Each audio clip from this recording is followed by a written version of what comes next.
오늘 아침에 저희들이 로마서 11장과 12장을 읽었습니다. 처음에 로마서를 시작할 때에 말씀을 드렸다시피 로마서는 교리서가 됩니다. 그래서 우리 신앙의 기초에 대해서 또 그 근본에 대해서 말씀을 해주고 있습니다. 오직 믿음으로 의롭다함을 얻는다. 모든 것이 하나님의 은혜로 주어지게 되었다라는 내용을 쪽에서 우리가 말씀을 통해서 우리가 나눠왔습니다. 율법의 역할, 그리고 복음에 나타난 하나님의 의, 이것이 우리를 믿음에 이르게 하고 또 믿음을 가지고 사는 것이 하나님께로부터 나온 하나님의 은혜임을 우리는 말씀을 통해서 쭉 보았습니다. 그래서 오늘로 11장까지 해서 교리의 말씀이 끝나게 됩니다. 그리고 우리가 읽었던 12장에서 이제는 적용하는 하나님의 그런 말씀을 우리가 받았으면 삶 가운데 어떻게 적용할 것인가에 대한 내용들이 12장으로부터 예배로부터 시작돼서 나오고 있음을 보게 됩니다. 특히 여러분 11장에서는요. 신비, 하나님께서 놀라운 비밀이 있는데 이 신비에 대한 얘기를 합니다. 그래서 우리가 11장을 우리가 잘 기억하고요. 이 말씀을 우리가 보기를 원합니다. 아직까지 이루어지지 않는 말씀 중에 하나죠. 11장을 우리가 잘 살펴보고 그리고 우리가 믿는 자로서 이 세상에 어떻게 살 것인가에 대한 구체적인 내용이 12장으로부터 시작되는데 12장의 말씀은 우리가 몇 번 읽고 묵상하고 또 설교도 하고 또 듣고 했던 내용들입니다. 그러나 다시 또 읽어도 우리에게 너무나 큰 은혜를 줌을 우리는 압니다. 몇 가지를 우리가 묵상하고 기도하는 시간을 갖도록 하겠습니다. 여러분 11장 1절에는 이렇게 시작합니다. 내가 말하노니 하나님이 자기 백성을 버리셨느냐라고 말합니다. 이때 자기 백성이다라고 얘기하면요. 처음에 택했던 이스라엘 백성들을 얘기합니다. 구약에 택했던 이스라엘 백성들을 말하고 있죠. 정말로 그들이 예수 그리스도를 믿지 않으니까 이제는 하나님이 그 백성을 버리셨는가에 대한 질문을 던집니다. 그런데 그 질문에 대한 결과는 뭐냐면요. 하나님이 아직 버리시지 않았다라는 거예요. 그러면서 자기 자신을 얘기합니다. 나도 베냐민 지파 사람이다 하면서 바울 사도가 자기도 역시 유대인이었음을 지금 말하면서 쭉 기록을 하고 있는 거예요. 그런데 그럼 하나님의 놀라운 계획이 뭐냐에 대해서 이 11장에서는 우리에게 가르쳐 줍니다. 자, 여러분 4절에 가니까 이렇게 말합니다. 엘리야에 대해서 예를 듭니다. 엘리야가 이세벨이 이제 죽여버리겠다라고 하니까 도망을 치죠.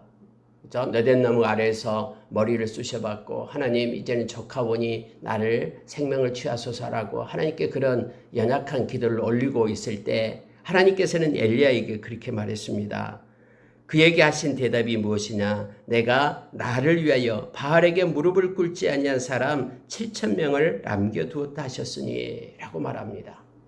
엘리야 눈에는 이제 아무도 없습니다. 선지자들 다 죽고 하나님을 섬기는 사람들 아무도 없어요. 이제 나마저 죽이려고 합니다. 그러니 하나님이 이제 나의 영혼을 취하소서라고 얘기할 때에 하나님께서는 아니다. 내가 나를 위하여, 이 중요합니다. 나를 위하여, 하나님은 당신 자신을 위하여 바알에게 무릎 꿇지 아니한 7,000명을 남겨두었다라고 말합니다. 사람의 눈에는 보이지 않지만 하나님께서 남겨둔 사람이 있다라는 거예요. 이 남겨둔 사람이 남은 자의 사상이죠. 그래서 여러분 5절에 보니까 이거예요. 그런즉 이와 같이 지금도 은혜로 택하심을 따라 남은 자가 있느니라. 이스라엘 백성, 하나님의 백성을 버리셨느냐? 그렇지 않다라는 거예요. 대부분 하나님께로 돌아오지 않고 하나님을 떠난 이들은 그들은 이제 그들이 심판받고 저주 아래 있지만 그러나 하나님께서 남겨둔 자가 있다라고 말합니다. 이스라엘 백성들 중에서 하나님의 백성들 중에서 하나님이 남겨둔 자가 있는데 그 남겨둔 자는 마치 엘리야 시대의 7,000명 바알에게 무릎 꿇지 않는 즉 하나님을 섬기는 그런 7,000명이 있듯이 지금도 은혜로 택하심을 따라 남은 자가 있다. 이것은 전적으로 하나님께서 자기 자신을 위하여 남겨둔 그런 이스라엘 백성들이 있다라고 말합니다. 렘넌트 사상이죠. 그러니까 남은 자의 사상을 지금 말하고 있습니다. 그러면서 여러분요 이렇게 말합니다. 7절을 보십시오. 그런즉 어떠하냐? 이스라엘이 구하는 그것을 얻지 못하고 오직 택하심을 입은 자가 얻었고 그 남은 자들은 우둔하여졌느니라. 하나님께서는 이스라엘이 구하는 그것을 얻지 못했는데 오직 택하심을 입은 자만이 얻었다. 하나님께서 그렇게 택하심을 받은 자만이 얻었다. 지금도 역시 하나님께서는 남겨두고 은혜로 택한 자들이 있다라고 지금 말하고 있는 거예요. 그러면서 여러분요 8절에 가니까 하나님이 오늘까지 그들에게 혼미한 심령과 보지 못할 눈과 듣지 못할 귀를 주셨다 함과 같으니라. 왜냐하면 하나님은 그렇게 억지로 그들의 마음을 혼미하게 해가지고 혼미한 심령을 해가지고 보지 못하고 듣지 못해서 하나님께로 올 수가 없게끔 만들었느냐? 이거 그런 의미가 아니에요. 여러분 언제나 성경에서 부정적으로 말하고 있는 내용들은 다 여러분 무슨 내용이냐면요. 그들이 계속해서 하나님을 거부함으로 이걸 전제되어 있는 거예요. 계속해서 하나님이 부르고 아까 우리가 찬양했듯이 어서 돌아오라라고 하나님께서 이사야서 65장 2절에 보면은 두 손을 들고 하나님을 떠나는 등을 보이면서 떠나는 그들을 향해서 온종일 기다리면서 돌아오라라고 말하고 있다라는 거예요. 그럼에도 불구하고 그들이 계속해서 하나님을 거부하고 하나님을 떠났어요. 그랬더니 하나님께서 그들을 유기시킨 것이죠. 그들이 하나님을 떠나니까 혼미한 심령, 하나님을 보지 못하는 눈, 하나님의 말씀을 듣지 못하는 귀를 그들이 갖게 되고 돌아오지 않는다라는 거예요. 자, 11절로 넘어갑니다. 그러므로 내가 말하노니 그들이 넘어지기까지 실족하였느냐? 넘어지기까지 실족한다라는 것은 완전히 이제 하나님으로부터 끝난다라는 거예요. 그렇게 되었느냐? 그럴 수 없느니라. 그들이 넘어짐으로 구원이 이방인에게 이르러 이스라엘로 식인하게 함이니라. 여러분 여기 바울 사도가 말하고 있는 게 내용이 뭐냐면요. 그들이 하나님을 떠났기 때문에 이 구원의 물줄기가 이방인에게로 왔다라는 거예요. 그래서 헬라인들에게로 하나님의 이 구원의 물줄기 예수 그리스도를 통해서 그들이 은혜를 받아서 하나님의 백성이 되었다라고. 온 열방에 하나님의 백성이 지금 예수님을 통해서 예수를 믿음으로 인하여 하나님의 은혜 가운데 하나님의 백성이 되었다라고 지금 말합니다. 그런데 이렇게 함으로 인하여 이스라엘로 식인하게 함이니라 라고 말합니다. 이렇게 구원이 이방인들에게 가니까 이스라엘 백성들 원래 택했던 그들이 이제 식인해서 원래 여러분 하나님께서 이스라엘을 택한 이유가 성경의 구약에 기록됩니다. 그들이 먼저 하나님의 백성이 되고 그들을 통해서 많은 열방이 복을 받고 하나님께로 돌아오게끔 그렇게 하기를 원했죠. 하나님께서는요. 그러나 이스라엘 백성이 하나님을 거부하는 거예요.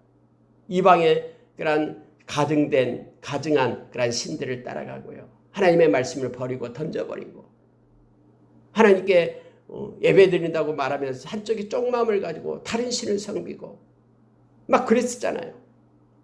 그런데 하나님이 구원의 물줄기를 열방을 향하여 이렇게 돌리셨다라고 얘기합니다.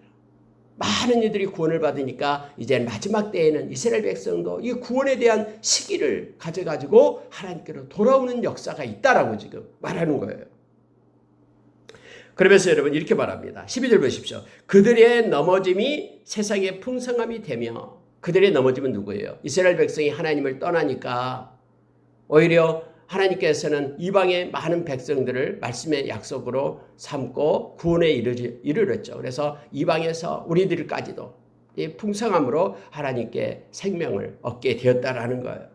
그들의 실패가 이방인의 풍성함이 되거든 하물며 그들의 충만함이리요 라고 말하는 거예요. 근데 만약에 그들이 하나님께로 돌아오게 된다면 그들이 실패하고 그들이 하나님을 떠났기 때문에 구원이 이방인에게 막 풍성하게 넘쳤다라는 거예요. 그런데 만약에 그들이 다시 돌아오게 된다면 그들이 하나님을 향하여 풍성한 마음을 가지고 돌아오게 된다면 어떻게 되겠느냐라고 지금 바울 사도가 말하고 있는 것입니다. 여러분 14절 한번 볼까요? 이는 곧 내 골육을 아무쪼록 시기하게 하여 그들 중에서 얼마를 구원하려 함이라. 여러분 성경은 분명히 얘기합니다. 그들이 마지막에 돌아온다라는 거예요. 근데 다 돌아오는 게 아니라 하나님의 은혜를 입은, 하나님의 은혜에 택하심을 받는 이스라엘 백성들이 하나님께로 돌아오게 된다고 얘기합니다. 자, 그들 중에서 얼마를 구원하려 함이라라고 말합니다. 이스라엘 모두가 다 돌아온다는 게 아니라 그들 중에서 택함 받은 하나님의 백성들이 돌아온다고 얘기합니다.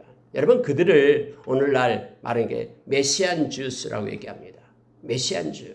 지금도 여러분 이스라엘에 가면은 이제 예수 그리스도를 구주로 영접하고 예수 그리스도를 믿는 유대인들이 있어요. 이것을 메시아닉 주스라고 얘기하죠. 그들이 지금 막 예루살렘 비롯해서 약 300여 교회가 지금 세워지고 있습니다. 점점점 이스라엘 백성들 중에서 예수 그리스도를 구주로 믿는 이들이 돌아오고 있음을, 구원받은 백성들이 지금 늘어가고 있음을 압니다. 그래서 많은 선교사들이요, 이 말씀 때문에, 로마서 11장 때문에 지금 이스라엘을 가서 선교 활동을 하고 있는 이들이 많아요. 그들이 가서, 왜냐하면 마지막 때에 그들이 이제는 하나님의 특별한 은혜를 입은 남은 자들이 하나님께로 돌아오게 되면은 그제서 끝이 난다라고 생각을 하는 거예요. 이 로마서 11장의 근거에서. 그래서 뭐 back to the Jerusalem, 그러니까 뭐 이런 것도 back to the Jesus 하면서 이렇게 복음이 이렇게 막 소진을 한다라고, 이슬람은 동질을 하고 서로 막 부딪히는 것이 지금 뭐 저쪽에 위그르 땅 근처다라고 막 그렇게 생각하는 이들도 있습니다. 이 로마서 11장의 근거에서. 이게 마지막에 택함을 받은 이스라엘 백성들의 일부가 하나님께로 돌아오게 된다라는 그런 말씀이 11장에 쓰여져 있기 때문에 메시아닉 주들을 이제는 기다리고 있는 거예요. 근데 그 일이 지금 일어나고 있다라고 이렇게 선교 그런 보고서는 말해주고 있습니다. 여러분, 자 15절 보니까요, 그들을 버리는 것이 세상의 화목이 되거든 그 받아들이는 것이 죽은 자 가운데서 살아나는 것이 아니면 무엇이리요? 그들을 버렸던 건 뭐냐면요, 그들이 이스라엘 백성들이 다 하나님을 배반하고 떠나는 거예요. 여러분, 우리가 에레미야서에서 읽었잖아요. 에레미야서 그들이 하늘의 신을 섬기겠다라는 거예요. 하늘의 여신 여왕을 섬기겠다라고 말하고 하나님을 떠나요. 오히려 다 떠나요. 근데 그들 중에 남은 자를 하나님은 두시고 또 마지막 때는 지금 말하고 있는 거예요. 그들을 버리는 것이 세상의 화목이 되거든. 세상의 화목은 이방인들, 저와 여러분을 얘기합니다. 예수를 믿는 하나님의 백성들. 그들에게 화목이 되었다라는 거예요. 그런데 받아들이는 것, 이제 그들이 회개하고 일부가 택하신 백성들이 돌아오는 것, 받아들이는 것이 죽은 자 가운데서 살아나는 것이 아니면 무엇이냐. 그들은 이미 죽었던 자인데 그들이 살아서 예수를 믿겠다고 돌아오니까 하나님께서 그들을 받아들이는 것, 이것이 죽은 자 가운데서 살리는 것이다 라고 지금 바울 사도는 말하고 있습니다. 자, 여러분, 이걸 또 다시 비유를 드는데 19절 보십시오.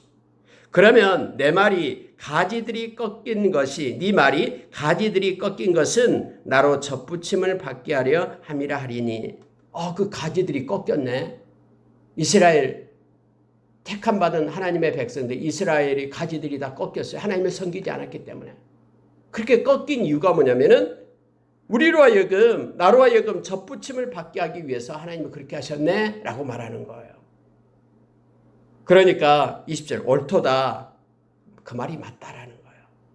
결국 하나님의 구속사적 경륜회로 보면은 이스라엘 백성들이 하나님을 떠나니까 그 구원의 물줄기가 이방 곳곳 저와 여러분에게까지 와가지고 저와 여러분은 하나님께 원가지에 원뿌리에 접붙임을 받게끔 했다라는 거예요. 하나님의 백성으로서. 근데 그 말이 맞다라고 얘기합니다. 그러면서요, 그들은 믿지 아니함으로 꺾이고, 이스라엘 백성을 얘기하죠. 믿지 아니함으로 꺾이고 너는 믿음으로 섰느니라. 저와 여러분은 이제 예수 그리스도를 믿음으로 인하여 하나님의 백성이 되었다라는 거예요. 이스라엘 백성들은 그들이 예수 그리스도를 믿지 않음으로 꺾였다. 우리는 믿음으로 섰느니라. 높은 마음을 품지 말고 도리어 두려워하라. 그런데 내용은 이거예요. 너희들이 구원받은 백성이라고 마음을 높이지 말라. 오히려 두려워하는 마음을 가져라 라고 말합니다. 그러면서 바울 사도는 오늘 이 말씀을 우리에게 말하고 있는 거예요. 예수를 믿는, 열방 곳곳에서 예수를 믿는, 그래서 구원받은 모든 백성들은 마음을 높이지 말고 겸손하며 두려워해라라고 얘기합니다. 왜냐하면 21절 하나님이 원가지들도 아끼지 아니하였은즉 너도 아끼지 아니하리라. 만약에 하나님을 떠나기만 하면은 너희도 꺾이게 될 거다라는 거예요. 원가지도 하나님께서 아끼지 아니하고 그들을 꺾었다. 너희도 만약에 교만하여 하나님을 떠나가게 된다면은 너희도 아끼지 아니하시리라 라고 하나님께서는 말씀을 하십니다. 여러분, 여기서 우리는 하나를 또 생각해 볼 수가 있습니다. 그러면은 우리는 우리의 구원을 잃을 수도 있는가? 우리가 예수를 믿고 구원을 받았는데 이 받은 구원도 없어질 수가 있는가? 라는 문제를 생각하게 됩니다. 우리가 구원받았는데 구원을 없어질 수도 있는가? 여러분, 그렇지 않습니다. 우리는 한 번 구원받으면 우리의 구원은 끝까지 갑니다. 그러면은 일단 우리가 구원을 받았다면 그런 구원에서 떨어지는 법이 없습니다. 만일 하나님께서 끊어진 자가 있다면 그는 구원받은 것처럼 보였을 뿐이고요. 진정으로 구원받은 자가 아니다라는 거예요. 하나님은 실수하신 분이 아니에요. 또 하나님은 한번 우리를 하나님의 자녀로 부르면요, 끝까지 책임집니다. 근데 문제는 그러면 예수 믿다고 하면 떠난 사람들 뭐예요? 그 사람은 진짜 예수 믿는 사람이 아니에요. 예수님께서도 한 밭에 가라지와 알곡의 비유를 합니다. 같은 밭에 있다고 해서 그 가라지가 알곡이 아니다라는 거예요. 그럼 언제까지 갑니까? 추수할 때까지 가는 거예요. 그래서 여러분, 우리가 이 말씀을 오해를 하면 안 됩니다. 하나님이 원가지도 아끼지 아니하였은즉 너도 아끼지 아니하시리라 라는 말씀 속에서는요, 여기에서는 우리가 만약에 교만하여 하나님을 버리고 떠난다라는 것은 우리는 진정으로 예수 그리스도를 믿고 있지 않다라는 거예요. 그러면은 끝내 하나님의 때에 길이 다르는데요, 예수 그리스도가 가는 길이 다르고 막 예수 그리스도를 쫓는 이들이 아니다 그러면은 길이 다르기 때문에 언젠가는 서로 분리되게 되어 있어요. 점점점 데살로니가후서 2장의 말씀처럼요, 세상에 이 미혹이 오고 불법이 흥행하게 될 때요, 예수 그리스도를 진짜로 믿지 않는 이들은 이렇게 분리되게 돼 있다라고 성경은 우리에게 가르쳐 주는 거예요. 그래서 여러분, 이 말씀을 우리가 오해해서는 안 됩니다. 우리는 여러분, 우리의 구원은 우리의 선한 행위에 근거하고 있지 않습니다. 왜냐하면 이걸 중요합니다. 하나님의 신실하신 은혜에 근거하고 있기 때문에 구원은 우리가 선한 행위를 한다고 구원을 받고 우리가 어떻게 된다고 구원을 받지 않고가 아니라 하나님의 전적인, 아까 남겨둔 하나님의 택한 자들인 그들은 다 구원받은 백성이 되는 거예요. 왜냐하면 우리의 구원은 하나님의 전적인 은혜에 딸려있기 때문에, 그럼 하나님의 그 은혜가 잘못됐기 때문에 우리가 구원받지 못하는가, 이러한 것들이 말하게 되는 거잖아요. 그래서 여러분, 하나님은 실수하지 않고요, 하나님은 변덕스러운 분이 아니고요, 한 번 구원받은 하나님의 백성은 끝까지 구원을 받습니다. 그러나 우리가 중요한 것은 우리의 삶 가운데서 우리는 겸손하게 하나님 앞에 서야 되며, 만약에 우리가 진정으로 예수 그리스도를 영접하고 하나님의 자녀가 되지 않았다면 우리는 결국에 가서는 가라지처럼 하나님을 떠나가게 된다라는 것을 성경은 우리에게 말해주고 있습니다. 여러분, 23절 한번 보십시오. 그들도 믿지 아니하는데 머무르지 아니하면 접붙임을 받으리니. 마지막 때 여러분, 이스라엘 백성 중에서요, 믿지 아니하는데 머무르지 아니하며, 이거죠. 다시 바꿔 얘기하면 이거예요. 그들도 믿는다면, 떠났던 그들도 믿는다면, 이렇게 말해요. 믿는다면 접붙임을 받으리니, 다시 접붙임을 받는다라는 거예요. 이는 그들을 접붙이실 능력이 하나님께 있습니다. 그러니까 전적으로 구원을 받는 것은 하나님의 능력이 있는데, 하나님께서 이스라엘 백성 그들을 다시 접붙임을 주실 수 있다라는 거예요. 그 능력이 하나님께 있다라고 지금 말합니다. 네가 원 돌감람나무에서 찍힘을 받고 본성을 거슬려 좋은 감람나무의 접붙임을 받았으니, 우리가 돌감람나무였는데 이방인들은 다 그렇죠. 그런데 우리가 좋은 감람나무의 접붙임을 받았다. 이렇게 예를 들고 있는 거예요, 지금 바울 사도가. 원가지인 이 사람들이야 얼마나 더 자기 감람나무에 젖붙임을 받으랴. 젖붙이심을 받으랴. 하나님께서요, 그들도 만약에 회개하고 돌아오기만 한다면은, 예수 그리스도를 영접하고 구원을 받기만 한다면은 하나님의 은혜로 그들에게 생명을 준다라는 거예요. 하나님의 자녀로 다시 세운다라고 말합니다. 이걸 지금 11장에서 말해주고 있는 거예요. 그러면서 여러분 25절에서 그래서 이렇게 말합니다. 형제들아, 너희가 스스로 지혜있다 하면서 이 신비를 너희가 모르기를 내가 원하지 아니하는, 이게 신비다라고 얘기합니다. 감춰진 비밀. 마지막 때에 이스라엘 백성들이 예수 그리스도를 믿고 예수를 배척했던, 예수를 죽였던 그들이 예수 그리스도를 믿고 하나님께로 돌아오는 것이 신비다라고 얘기합니다. 이 신비는 이방인의 충만한 수가 들어오기까지 이스라엘의 덜어는 우둔하게 된 것이라. 자, 이 신비가요, 이방인의 충만한 수가 들어오기까지 이렇게 써 있는 거예요. 여기 잘 보십시오. 이방인의 충만한 수라는 것이 뭡니까? 세계 열방에서 택한 자를 얘기합니다. 세계 열방에 택함을 받고 하나님의 자녀가 된 그 충만한 수가 있다라는 거예요. 하나님께서 계획한 하나님의 백성들의 수가 있다라는 거예요. 그 이방인의 충만한 수가 들어오면은 이제 그때서 이스라엘 백성들 중에서 하나님께로 돌아오는 이들이 있다라는 것을 지금 신비로 말하고 있는 것입니다. 그래서 여러분, 많은 사람들이 이 말씀의 근거에서 이스라엘을 지금 바라보고 있는 거예요. 이스라엘에서 유대인들이 하나님께로 돌아오는, 그게 전부다가 아니지만 성경에 말하고 있잖아. 일부다라고 얘기합니다. 하나님께서 은혜로 택한 자들이 돌아오는 곳에 지금 보고 있는 거예요. 근데 그러한 현상들이 지금 예루살렘에서 나타나고 있는 그런 현상이에요. 아까 얘기했던 메시아닉 주들이 나타납니다. 그래서 300여 교회가 지금 세워지고 있고, 이걸 놓고 여러분 기도하는, 예루살렘에 가서 막 기도하는 이들이 있어요. 하나님, 빨리 유대인들이 하나님께로 돌아오게 해주십시오라고. 우리가 잘 아는 전번에 오바울 선교사님, 막 그런 이들이 모여서 막 이렇게 이스라엘이 하나님께로 다시 돌아오게 해달라고 기도하는 이들이 있습니다. 이 말씀에 근거해서 그런 일을 하고 있습니다. 그러면서 여러분, 자, 그리하여 온 이스라엘이 구원을 받으리라, 이렇게 26절에서 말하고 있습니다. 29절 보시기 바랍니다. 하나님의 은사와 부르심은 후회하심이 없느니라. 하나님이 행하시는 일은요, 그리고 하나님께서 역사하시고 하나님이 주신 선물, 은사는 하나님은 후회하지 않습니다. 하나님은 전능하신 하나님이고요, 모든 걸 알고 계시는 능력의 하나님이시기 때문에 하나님이 행하시는 일은 후회하심이 없다라고 말합니다. 여러분, 31절에서 이 사람들이 순종하지 아니하니 이는 너희에게 베푸시는 긍휼로 이제 그들도 긍휼을 얻게 하려 하심이라. 그래서 이스라엘 백성이 처음에 하나님을 순종하지 아니하니까 이제는 이방인들에게 하나님께서 구원의 은혜를 베풀었다라는 거예요. 그 긍휼을, 이것도 긍휼 때문이었거든요. 이제는 다시 그들도 다시 하나님의 긍휼을 힘입고 구원에 이르게 될 것이다 라고 말해주고 있습니다.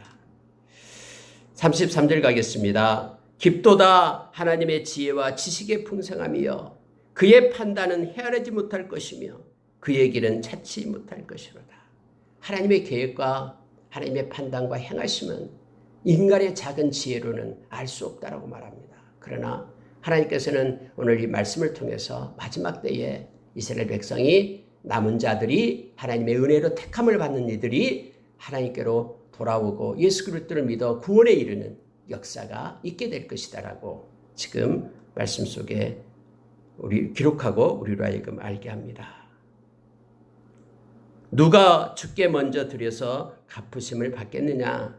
이는 만물이 주에게서 나오고 주로 말미암고 주에게로 돌아갑니다.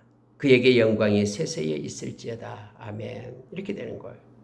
여러분, 누가 주께 먼저 드려서 갚으심을 받겠느냐? 아무도 그럴 수 없다라는 거예요. 하나님이 먼저 일하셔야지만이 전능하신 그 하나님께서 역사하셔야지만이 모든 세계의 역사가 이루어지고 이 구속의 흐름과 역사가 하나님의 섭리 가운데 있다라고 지금 말하는 겁니다. 오직 만물이 주님으로부터 나옵니다. 그리고 주로 말미암습니다. 그리고 주님께로 돌아갑니다. 우리 개인의 역사도 마찬가지고요. 모든 인류의 역사가 주님으로 말미암고 주님과 함께하고 주님께로 돌아갑니다. 골로새서 1장에서 말씀하고 있는 것도 동일합니다. 모든 것들이 우리 주님으로부터 말미암아 생겨나고요. 주님과 함께하고 주님을 위해서 있고 주님과 함께 선다라고 말합니다. 요한복음 1장도 동일하게 말하고 있는 거예요. 세상의 모든 만물이 우리 주님으로부터 창조되었음을 우리에게 가르쳐주고 있죠. 인간이 스스로 어떻게 하나님께 내가 이렇게 한다고 해서 하나님의 그러한 갚으심, 하나님, 인간이 지혜가 있어서 하나님의 뜻 가운데 행하는 것 아무도 없다라고 말합니다. 하나님을 찾는 자도 없었고요. 하나님의 은혜 때문에 하나님을 저가 여러분이 찾게 된 거예요. 우리가 믿음을 갖게 된 것도 우리에게 하나님의 부르심이 있기 때문에, 콜링이 있기 때문에 하나님을 믿게 되고 하나님께 구원을 얻은 것입니다. 은혜로. 마찬가지로 마지막 때 이스라엘의 구원도 하나님의 전적인 은혜에 의해서 이렇게 구원을 얻게 될 것이다 라고 지금 말하고 있는 것입니다. 그래서 여러분 11장을요 가만히 계속해서 깊이 묵상하면은 다음에 어떤 식으로 해서 마지막 때 삶이 인간의 역사가 이루어질 것인가를 우리가 깨닫게 됩니다. 이방인의 충만한 수, 그 수는 사람이 모릅니다. 하나님만이 알고 계십니다. 그 수가 이제는 하나님께 구원받은, 그래서 아프리카 또 곳곳에 아시아, 아메리카 곳곳에서 세계 열방 곳곳에서 하나님이 택한 하나님의 백성들이 하나님께로 돌아오고요. 그것이 마태복음 24장 14절의 말씀이죠. 천국 복음이 모든 족속에게 증언되고 그러고 나서 이제 하나님의 택한 이스라엘 백성들이 다시 예수를 믿고 돌아오게 되는 그런 역사가 펼쳐지게 됨을 성경은 말해주고 있고 이것을 신비다라고 표현하고 있습니다. 여러분 12장에 가면은 12장에서는 계속해서 우리에게 교훈되는 말씀들이 있습니다. 몇 가지를 보고 마치도록 하겠습니다. 12장 우리가 너무나 많이 봤던 내용들이기 때문에 그렇습니다. 첫째 여러분, 우리는 영적 예배를 드려야 된다라는 것을 말합니다. 이 영적 예배라고 얘기할 때 이 영적이라는 말이요. 합당한 이런 뜻이라고 했죠. 우리가 말하는 그런 그 로기켄이라는 단어를 써요. 영적이다 할 때.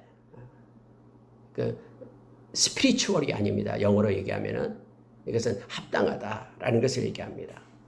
다시 말하면은 우리가 하나님께 마땅히 합당하게 드릴 예배가 뭐냐면 우리를 하나님이 거룩한 산 제물로 하나님께 드리는 겁니다.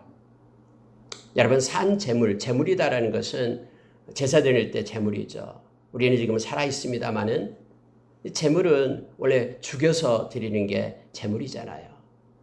저와 여러분이 제물이 되어 하나님께 합당한 예배를 드려야 되는데 그게 뭐냐면은 하나님이 기뻐하시고 거룩한 또 살아있는 산 제물이 될 때 우리는 하나님께 합당한 예배를 삶을 통해서 드리게 된다라는 걸 우리에게 가르쳐 줍니다. 우리는 하나님께 드려지는 하나님이 그래서 마음대로 사용하는 우리의 영적 예배, 합당한 예배가 삶 가운데 드려지길 원합니다. 이 영적 예배에 대해서는 전번에 말씀을 나눴기 때문에 넘어가도록 하겠습니다. 다시 말하면 우리 자신이 삶 가운데 하나님께 드리는, 하나님을 기뻐하시는 그런 삶, 하나님께 영광 돌리는 예배가 우리 가운데 있어야 된다는 걸 성경 가르쳐 줍니다. 두 번째로 여러분, 하나님의 뜻을 분별해야 됩니다. 그게 2절의 말씀입니다. 하나님의 뜻을 분별하는데 그냥 우리는 분별할 수가 없습니다. 마음의 새롭게 됨으로 변화를 받아 하나님의 뜻을 분별해야 됩니다. 하나님이 기뻐하시고 또 선하시고 기뻐하시고 온전한 뜻이 무엇인지 분별하는 것. 이것이 곧 영적 예배와 연관이 되죠. 하나님의 뜻을 분별해야 됩니다. 그런데 하나님의 뜻은요. 고린도전서 2장에 보면은 우리 스스로는 절대로 하나님의 뜻을 알 수 없다라고 얘기합니다. 왜냐하면 고린도전서 2장 8절에 보면은 하나님께서는 당신을 사랑하는 자들에게 주실 선물을 갖다 우리 눈으로 보고 귀로 듣고 마음으로 깨닫지 못하게 하셨다고 했어요. 그럼 누가? 성령께서 하나님의 마음을 다 통달하신 그 성령께서 하나님의 마음과 뜻을 우리 가운데 깨닫게 하신다고 얘기합니다. 그래서 우리 마음 가운데 성령께서 계시지 않으면요, 절대로 우리는 하나님의 뜻을 깨달을 수가 없어요. 성령 충만함으로 인하여 하나님의 뜻을 쫓아서 사는 자가 되어야 된다라고 성경은 말합니다. 세 번째로 여러분, 믿음의 분량대로 지혜롭게 생각하라라고 3절에서 말합니다. 이 믿음의 분량이라는 것은 뭐 양을 얘기하는 게 아니라 여기서는 영적 은사를 얘기하고 있는 것입니다. 하나님께서 각자에게 주신 그런 믿음의 영적인 은사, 그 하나님이 주신 그 선물을 가지고 지혜롭게 생각하는, 지혜롭게 살아가는 삶을 살 것을 요청하고 있는 거예요. 사람마다 다 틀려요. 그래서 여러분 서로 비교해서 뭐 우월감 갖고 또 열등감 갖고 가질 필요 없어요. 우리가 고린도전서 12장에서 말씀을 준 것처럼요, 각자에게 부어주는 그런 은사를 가지고요, 거기에 대해서 충성하는 거예요. 그게 바로 여기서 말하고 있는 3절에서 믿음의 분량대로 지혜롭게 생각해라 말합니다. 각 사람에게 나누어 주신 믿음의 분량, 이 분량은 양이 아니라 뭐 네 믿음이 크다, 이 사람 믿음이 크다, 이게 아니에요. 분량이라는 개념이 은사를 얘기합니다. 그래서 각자에게 맡겨주신 그런 하나님의 은사를 가지고 이 땅에서 지혜롭게 하나님의 영광을 위하여 살 것을 요청하고 있는 것입니다. 여러분, 네 번째로는요, 5절에 한번 보시기 바랍니다. 많은 사람이 그리스도 안에서 한 몸이 되어 서로 지체가 되었느니라 라고 말하죠. 이 말은요, 교회는 예수 그리스도가 머리시죠. 그래서 교회는 예수님의 몸이에요. 교회는 저와 여러분을 가리킵니다. 그런데 교회는 반드시 두 가지 의미가 있습니다. 한 몸 의식이 있어야 됩니다. 우리는 예수 그리스도로 하나 된다는 한 몸. 또 하나는요, 이 지체 의식이 있어야 됩니다. 동일하지 않고 다 다른 지체다. 손과 발이 다르듯이. 그래서 손의 역할이 있고 발의 역할이 있고 서로 협력해야 되고 사랑해야 된다라는 걸 우리에게 가르쳐 줍니다. 그래서 교회에서 또 하나님의 몸된 교회에서 우리는 서로 하나 되어서 예수 그리스도를 섬기며 하나님께 영광 돌리고요. 또 하나는 각 다양성을 가진 지체의식이 있어가지고 서로 협력하는 그러한 모습이 교회 가운데 있어야 됨을 말해주고 있어요. 그렇게 하라라고 우리에게 가르쳐주고 있습니다. 다섯 번째로는 이제 은사들을 쭉 7가지를 얘기를 합니다. 이러이러한 은사들을 각자에게 주셨다고 말하죠. 여러분, 성경에서 성령님의 그 은사에 대해서 말할 때 우리가 에베소서 4장, 로마서 12장, 또 고린도전서 12장에서 구체적으로 여러 가지 것들이 나오고 있죠. 그런데 여기서는 여러 가지 은사를 얘기하는데요. 그 중에서 특히 여러분 5절의 말씀을 보면은요, 8절의 말씀을 보면은요, 혹 위로하는 자면 위로하는 일로, 구제하는 자는 성실함으로, 다스리는 자는 부지런함으로, 공의를 베푸는 자는 즐거움으로 할 것이니라, 이렇게 되어 있죠. 근데 여기서 말할 때에 특히 마지막에 3가지예요. 구제하는 자는 성실함으로, 다스리는 자는 부지런함으로, 공의를 베푸는 자는 즐거움으로 할 것이니라 해서 성실하고 부지런하고 즐거움으로 행할 것을, 이것은요, 모든 은사들을 행하는 방법을 마지막에서 이렇게 기록을 해주고 있는 거예요. 저와 여러분이 하나님이 주신 것을 가지고 이 땅에서 하나님의 일을 하고 하나님께 영광 돌리는 삶을 살아가게 될 때 우리가 해야 될 자세예요. 그게 뭐냐면은 성실해야 됩니다. 성실하게. 또 하나는요, 부지런함으로 해야 됩니다. 그리고 즐거움으로 해야 됩니다. 특히 마지막에 이 즐거움으로 해야 되는 것은 베드로전서 5장 1절에서 5절에 4절까지의 말씀 속에서 우리에게 가르쳐 주죠. 우리는 즐거움을 가지고 해야 됩니다. 억지로 하지 말라라고 얘기합니다. 억지로 하지 말고 자원하는 마음으로 할 것을 성경은 말해주고 있어요. 특히 여러분, 모든 하나님의 역사, 하나님이 일하시면은요, 이 자원하는 마음, 즐거움으로 할 것을, 기꺼이 할 것을 우리에게 가르쳐주고 있죠.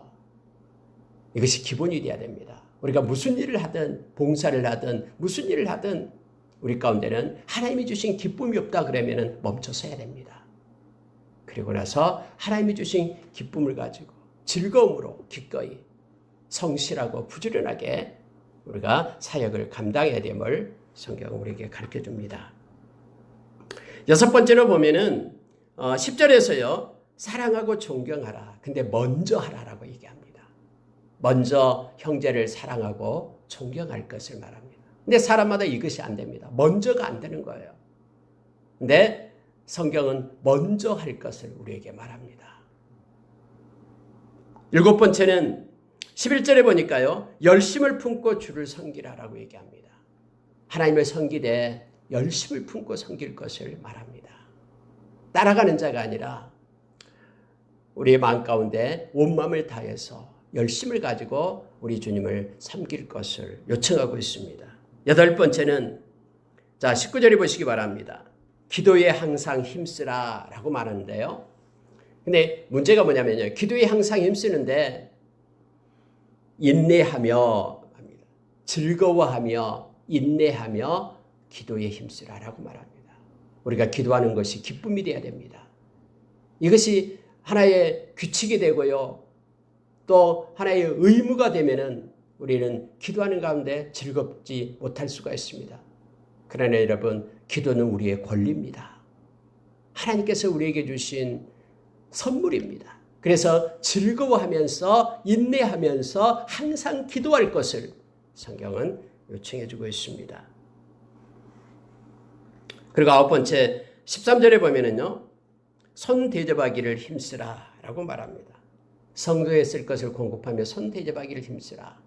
여러분 우리 주님께서 그렇게 말씀했다라고 바울사도가 사도행전에서 말했죠. 주는 것보다 받는 것보다 주는 것이 복되다. 왜냐하면 이 세상에서는 그래서 특히 고아와 과부에게 가난한 자에게 우리가 섬기고 베푸는 것은요. 하나님께 꾸이는 것이다라고 말해요. 하나님 갚아주신다라고 말합니다. 그리고 여러분 우리가 더 큰 사건인 마태복음 25장에서 마지막 심판 때에 예수님께서 말씀하신 거 보잖아요. 내 이름으로 작은 자에게 한 것이고 내게 한 것이다 라고 말씀하면서 내가 아팠을 때에 돌보았고 옥에 갇혔을 때에 찾아보았고 이 내용들이 있잖아요. 줄일 때에 먹을 걸 주었고요. 그래서 여러분 오늘 성경에서는요. 손 대접하기를 힘쓰라 라고 우리에게 가르쳐 줍니다. 할 수만 있으면 손을 펴서 많은 이들을 유익하게 하고 그들을 영접할 것을 성경은 말해주고 있습니다. 자, 이러한 내용들이 1절부터 13절까지 쭉 나오면서요. 크게 9가지로 우리에게 가르쳐 줍니다.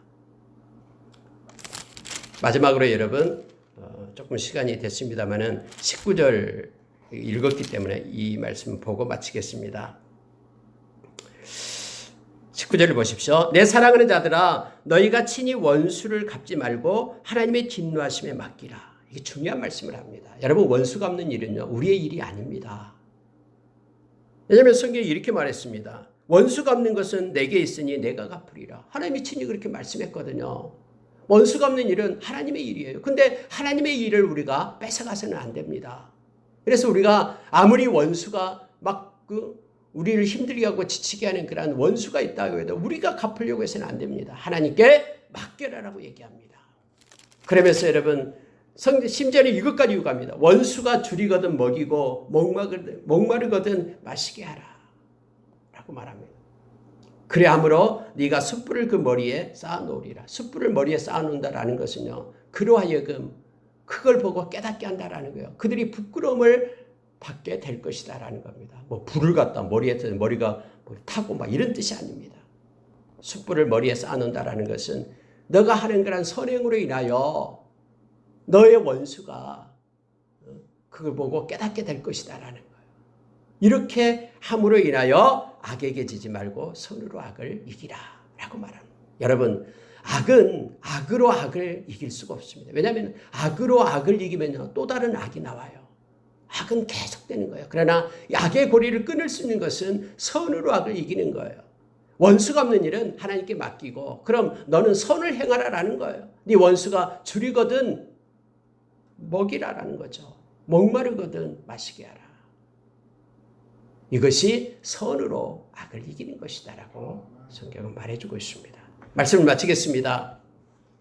오늘 여러분 11장과 12장의 말씀을 우리가 보았습니다. 11장에서는 하나님께서 이 말씀 속에서 신비, 이스라엘 백성들이 예수 믿고 돌아오는 역사가 이방인의 충만한 수가 채워지게 되면 그런 일들이 나타난다라고 기록해주고 있고요.